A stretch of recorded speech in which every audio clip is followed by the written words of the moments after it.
Hey everyone, welcome back to this week's edition of the Maconi Setup Shop NIS fix tutorials. This week, with it being week 13, we don't have any A fix, so we'll do a quick coverage on the Atlanta Motor Super Speedway. So strap in and let's get to it. Not a whole lot to go over, so this will be more of a qualifying guide. As you can see on the left-hand side, my laps are almost identical. The first run was in fourth gear. The second run I'll demonstrate fifth gear. And this is just how I qualify around here. Some people are able to cut the apron a lot more to start their lap. I don't like it because of the bumps. So I try to make it as smooth as possible, set up a nice entry for turn one here. Kind of like Daytona, Talladega, you're just trying to keep the wheel as straight as humanly possible. Getting up to speed, it's important to stay away from the wall about a car length at least, so that you don't get stuck with the wall proximity, because it does slow you down. And then coming to the checkered flag, you're trying to cut off as much apron as possible without cranking too much wheel in. You don't want to be hugging the grass. Okay, that means you're putting way too much wheel into it.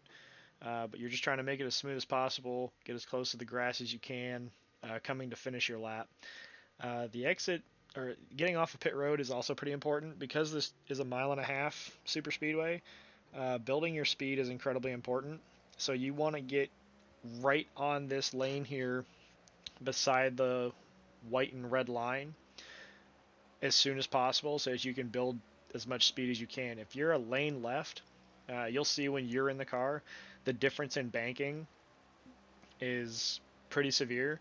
So if you're not on that first lane trying to exit the apron, um, you're costing yourself because you can't build that speed coming to the line. Okay, so if you're going to run fifth gear, I shift just as we exit turn four. That way I give the car as much time as possible to build speed with the higher RPMs in fourth gear.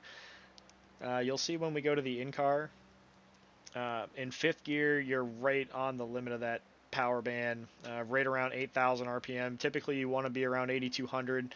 Um, Again, when it comes to super speedway qualifying, especially for events like this, with the gear being so close on time as you see here, it really doesn't matter what you choose because it's all going to depend on your wind and the track. If you catch a cloud, you're going to go faster. If you get a gust of wind at a certain time, you're naturally going to go faster. Okay, that's just the nature of it. There's not much anybody can do about it. It's just luck of the draw. All you're trying to do is give yourself the best opportunity possible to put down a good lap so that you can start up front, because track position at places like this are everything. Okay, when we come off of turn 4, I'll mute so that you guys can watch with no commentary, but as you can see here, just trying to get to that first lane, and you can see the difference in banking. Okay, it's very flat down here, and this is banked enough to where you can hold it wide open. This is where you're going to build all your speed. Okay, I like to line this pillar up with either the seam or the white dotted lines. Okay, and that gives you a nice cushion of protection from the wall so that you're not getting affected by the arrow wall proximity. All right, here we go.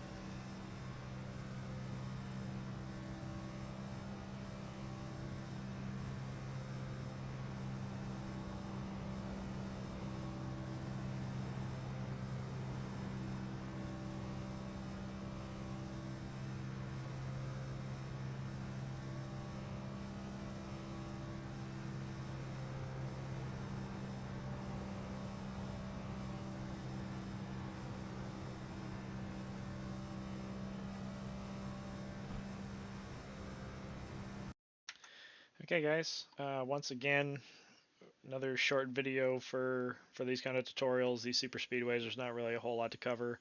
Um, I feel like it's going to be preference on what gear you want to use, but this is more or less just a quick lesson on the line on how to get around here. Uh, just like Daytona and Talladega, it's very important to be very smooth with your inputs through the corners. The more you're sawing on the wheel, the more speed you're going to scrub because the front tires are scrubbing the speed for you. Okay, so it's just important to be smooth, hit the line. When you're exiting too, let the car drive itself up. You don't need to force it. You don't need to fight it. Okay, just let the car do its thing. If you're coming up to that second lane, you know you're doing it right. Okay, guys. Hopefully this is a good enough guide for you on getting around the new Atlanta Super Speedway. If you have any questions, comments, or anything you want clarification on when it comes to qualifying for stuff like this, as always, please leave a comment down below. If you find that this video was helpful, please consider leaving a like. And if you're not already subscribed, make sure you hit that subscribe button and ring the notification bell so you can see these videos every Monday when they're posted to the Maconi YouTube page. Hopefully the new build doesn't affect anything too big. This will be released on Monday, and I know NIS doesn't usually run until, well, I know the open schedule. I'm not really sure about the fix. So if you are running the fixed schedule, I would imagine the first race is after Monday. I'm not sure though. So hopefully this video is very much still relevant when the new update comes out. Okay, guys, best of luck this week, and we'll see it on the track.